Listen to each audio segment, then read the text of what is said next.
people who are J are going to be working on probably, one or two projects. People like me would be, hey, let's work on this part of the puzzle. Let's work on this. No, I would tell you, you're straight edge, Right. You're blue, you're yellow, you find the Christmas tree parts. And so, again, the last thing in my notes that only Sandra can see, but what does it say right there? The J's were more serious about completion. Oh, yeah, we need to get that done, now. And P's like me, let's just roll with it. Let's have a good time. If we do the puzzle, we do the puzzle. Which is why we annoy the crap out of each other right there. Like, you want to have fun and woo, and you would mess up the pieces. Yes. I know you. You would put your hand in my pile of straight edges and you would, move them around just because. No, what I would actually do is I would hide one of your pieces. No, that's awful. Or I would take one of your pieces. This is worse, and this is people are never going to call me now. I would take one of her pieces, pretend to go to the bathroom, find a pair of scissors, and cut. And cut that nub off? Cut the nub off, exactly. You deserve to die. Right, there you go. So that's the difference. But what's interesting about this is again, I want to be very clear in this as we're wrapping up that there is no better or no worse Myers-Briggs type. You're really looking at what you're going to be in each one of these four dichotomies. They're based on innate preferences. And when you understand your preferences about yourself, you can then understand them about other people. Now, most of you who are listening to this broadcast have probably started or are going to, as soon as we're done, start diagnosing the people in your family. If you are in a relationship with your significant other, your children, your parents, it's very natural. And I would encourage you to do two things. One, to take this or any other assessment from someone who's qualified to interpret it and to give it to you. And that's very, very important. So, and I'm not doing any plugs. If you want, reach out to me. I'll be glad to help you out. And if not, find someone who's qualified. I would very strongly recommend not going onto Google and typing in MBTI and taking the one that is either free or you pay $5. It is not the same thing as what we're talking about today. And then to realize that there is no better type. If you look at the distribution, there's 16 different possible combinations, equally successful, equally diverse in thought and approach. And I don't want people to leave thinking that, oh my God, I'm this, so I'm not that. And in work and in business, it is very important to have diversity because all of these balance each other out. So thanks for having me.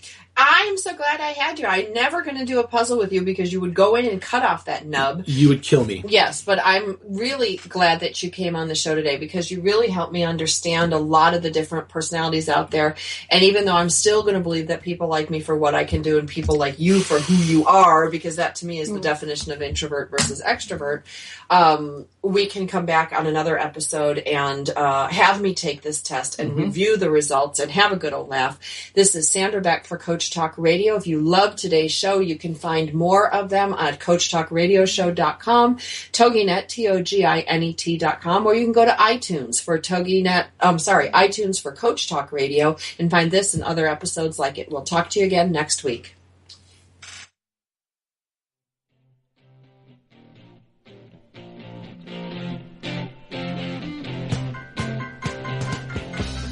Thank you for listening. On behalf of Sandra Beck and Scott Frazier, we want you to get out there today to make more money with less time and effort so you can live the life you want. Tune in next week for more tips, tricks, and techniques from Coach Talk Radio.